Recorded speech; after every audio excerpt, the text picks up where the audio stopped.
फिर एक दिन ऐसा भी आ गया कि बैंक वाले कर्ज वसूलने घर आने लगे। मैं इतना परेशान रहने लगा कि लगता था कि अब सारे दरवाजे बंद हो गए हैं। मैं एक जगह से कर्ज लेकर दूसरी जगह का कर्ज चुकाने लगा। इस चक्कर में कर्ज बढ़कर लगभग 10 लाख रुपए के आसपास पहुंच गया।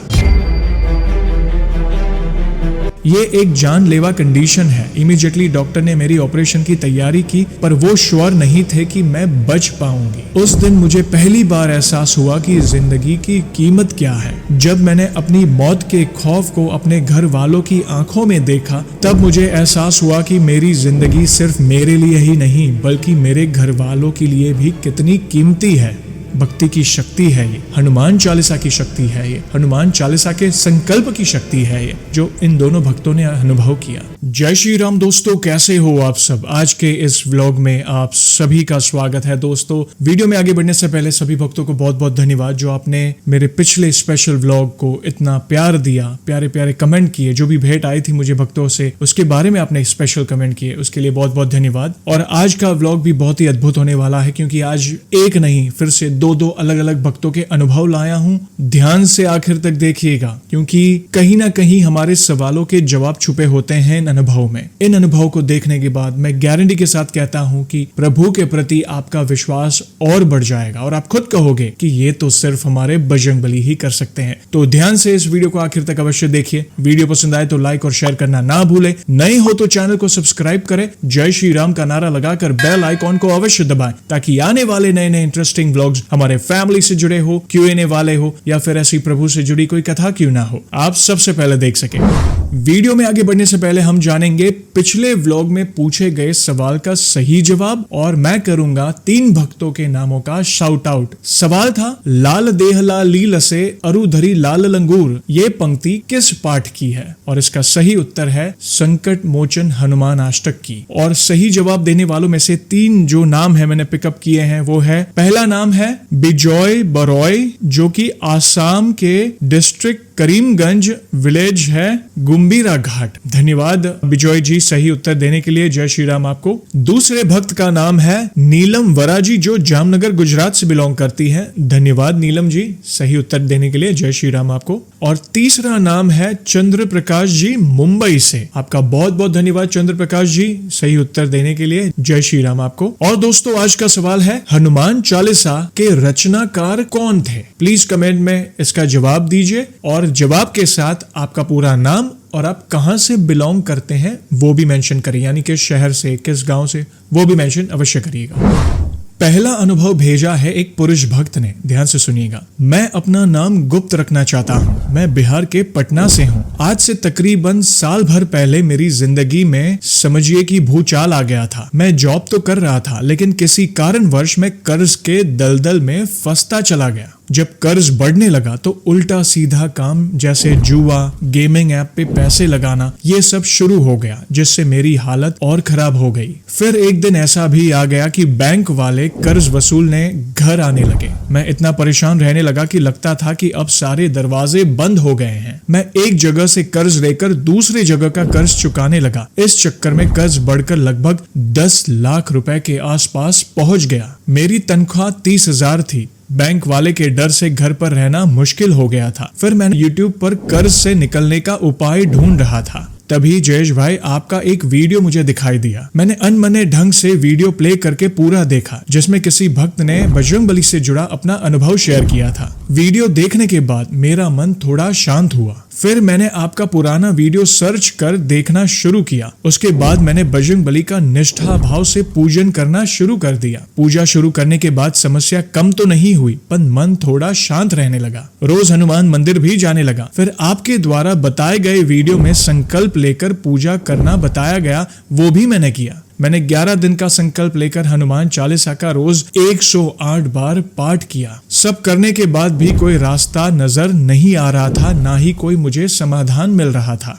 फिर एक दिन तंग आकर प्रभु हनुमान जी के आगे खड़ा होकर रोते हुए प्रार्थना की कि प्रभु अब और परीक्षा मत लीजिए, कोई रास्ता दिखाए। फिर भी कोई सुनवाई नहीं हुई। इधर मैं बैंक वालों की धमकी से परेशान हो गया था। अब तक मेरा धैर्य जवाब दे चुका था। मैंने बजरंगबली के मंदिर जाकर आखिरी गुहार लगाई कि आज मेरा अंतिम दिन है प्रभु, शायद कल से मैं दिखाई ना दूं। यह कहते हुए प्रणाम कर जैसे ही चलने लगा तभी बजरंगबली की मूर्ति के ऊपर से एक लाल पुष्प नीचे गिरा। मैंने उसे लेकर अलमारी में रख दिया। उसी दिन शाम को एक चमत्कार हुआ। कहीं से अचानक ही एक दोस्त का कॉल आया। पूछा कि कोई टेंशन में है क्या? मैंने कहा नहीं तो। क्यों? उसने बोला कि नहीं, बहुत दिन से बातचीत नहीं हुई इसलिए मैंने तुझे फोन किया। मैं फफक कर रो पड़ा और सारी बात उसे बताई। उसने तुरंत ही मुझे कुछ पैसे भेजे जिसे मैंने बैंक वालों को देकर विदा किया। उसके बाद धीरे धीरे कहीं ना कहीं से पैसे का इंतजाम होने लगा। मुझे पता ही नहीं चल रहा था कि ये सब कैसे हो रहा है। मैंने हनुमान जी का सुंदरकांड का पाठ रोजाना करना शुरू कर दिया था। अभी 1 महीने पहले मुझे कुछ काम का कॉन्ट्रैक्ट भी मिला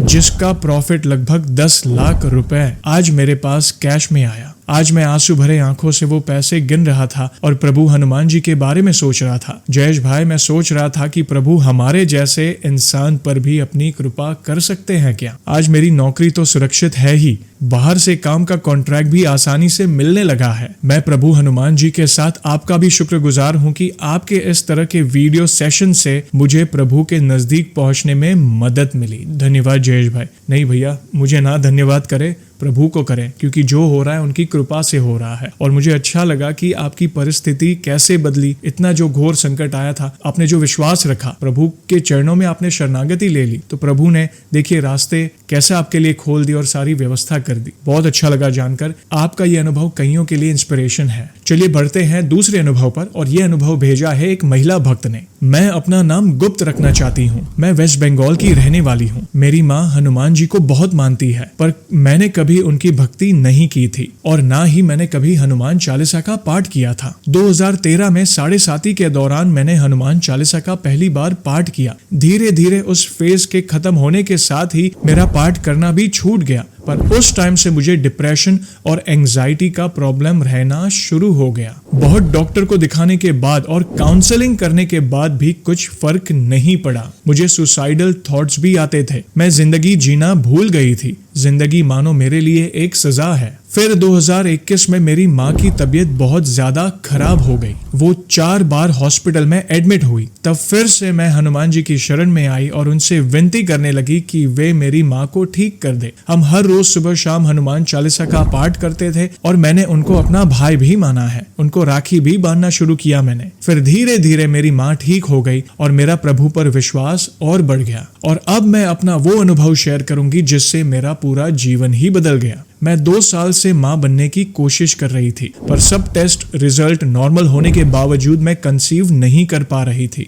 फिर 2023 में मैंने कंसीव किया, पर जिस दिन मेरा फर्स्ट USG हुआ उस दिन पता चला कि मुझे एक्टोपिक प्रेगनेंसी हुई है, यानी बच्चा यूटेरस के बदले ट्यूब में इम्प्लांट हो गया है और मेरी राइट फेलोपियन ट्यूब रप्चर हो गई है और इंटरनल ब्लीडिंग स्टार्ट हो गई है। ये एक जानलेवा कंडीशन है। इमीडिएटली डॉक्टर ने मेरी ऑपरेशन की तैयारी की, पर वो श्योर नहीं थे कि मैं बच पाऊंगी। उस दिन मुझे पहली बार एहसास हुआ कि जिंदगी की कीमत क्या है। जब मैंने अपनी मौत के खौफ को अपने घर वालों की आंखों में देखा, तब मुझे एहसास हुआ कि मेरी जिंदगी सिर्फ मेरे लिए ही नहीं बल्कि मेरे घर वालों के लिए भी कितनी कीमती है। मैं ऑपरेशन थिएटर में जाते जाते बस प्रभु से यही बोल रही थी कि भैया मुझे प्लीज क्षमा कर दीजिए। मैं आज तक अपनी जिंदगी को लेकर खिलवाड़ करती रही। आज मुझे जिंदगी की कीमत समझ आ गई है। मैं आपको वचन देती हूँ कि चाहे कुछ भी हो जाए, हम दोबारा कभी सुसाइड के बारे में नहीं सोचेंगे। मैं जीना चाहती हूँ अपने लिए, अपने परिवार के लिए, आपकी भक्ति करने के लिए। प्लीज मुझे बचा लो। फिर वही हुआ जो मेरा विश्वास था। मैं बेहोश थी, पर बेहोशी में भी मैंने मेरे प्रभु को देखा। वे सूक्ष्म रूप लेकर मेरे सर के ऊपर से घूम रहे थे, मानो मेरी रखवाली कर रहे थे। उन्होंने यमराज को मेरे पास आने नहीं दिया। प्रभु की कृपा से मैं बच गई। उस दिन से मेरा डिप्रेशन मानो गायब ही हो गया भैया।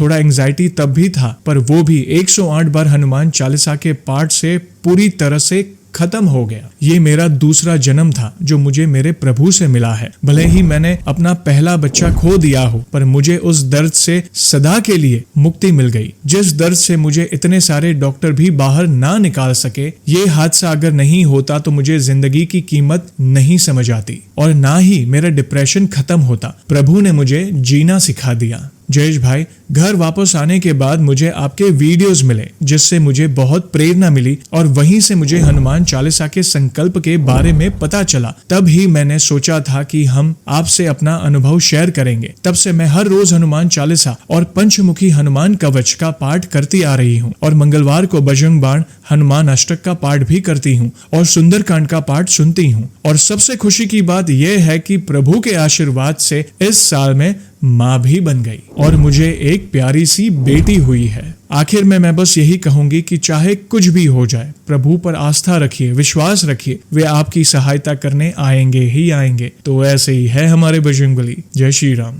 थैंक यू वेरी मच बहन, जो इतना इम्पोर्टेंट अनुभव शेयर किया। दोनों ही अनुभव में आपने देखा कि संकट कितना घोर आया, पहले अनुभव में भी और दूसरे अनुभव में भी, लेकिन भक्ति की शक्ति के कारण कैसे प्रभु ने हाथ पकड़कर उन भक्त को उस संकट से बाहर निकाला। भक्ति की शक्ति है ये, हनुमान चालीसा की शक्ति है ये, हनुमान चालीसा के संकल्प की शक्ति है ये, जो इन दोनों भक्तों ने अनुभव किया। उम्मीद करता हूं इन दोनों भक्तों के अनुभव देखकर आपको कहीं ना कहीं कुछ सीख मिली होगी, कहीं ना कहीं आपके सवालों के जवाब मिले होंगे। कमेंट में अवश्य बताइएगा।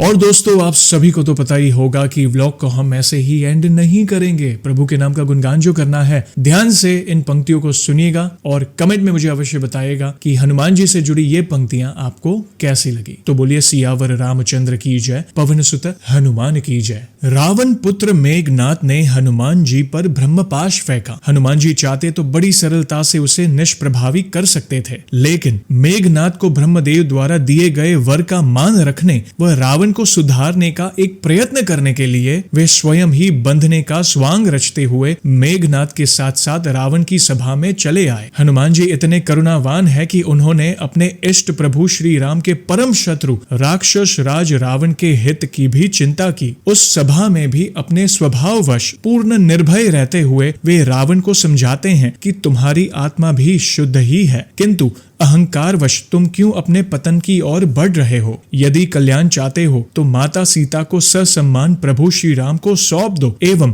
उनके चरणों में गिर पड़ो। मेरे श्री राम अत्यंत दयालु हैं, वे तुम्हें भी क्षमा कर देंगे, अन्यथा इस संसार सागर से तुम्हें कभी भी मुक्ति नहीं मिल पाएगी। जन्म जन्मांतर तक तुम्हें मोक्ष ना मिल सकेगा। जय श्री राम। रोंगटे खड़े हो गए। दृश्य सामने आ रहा था रामायण का कि किस तरह प्रभु रावण को समझाते हैं। तो ये है हमारे बजरंगबली। इसलिए मैं हर बार कहता हूँ, हम हनुमान जी की पूजा अर्चना तो करते हैं, साथ साथ उनके जीवन चरित्र को भी जाने। दोस्तों, ये पंक्तियां और आज के दोनों अनुभव आपको कैसे लगे, प्लीज कमेंट के माध्यम से मुझे अवश्य बताएं। और वीडियो पसंद आई हो तो लाइक और शेयर करना ना भूलें। नए हो तो चैनल को सब्सक्राइब करें। जय श्री राम का नारा लगाकर बेल आइकॉन को अवश्य दबाएं, ताकि आने वाले नए नए इंटरेस्टिंग ब्लॉग्स हमारे फैमिली से जुड़े हो, Q&A वाले हो या फिर प्रभु से जुड़ी ऐसी कथा क्यों ना हो, आप सबसे पहले देख सके। और जल्दी लौटूंगा मैं एक और इंटरेस्टिंग ब्लॉग के साथ। तब तक जय श्री राम, जय हनुमान।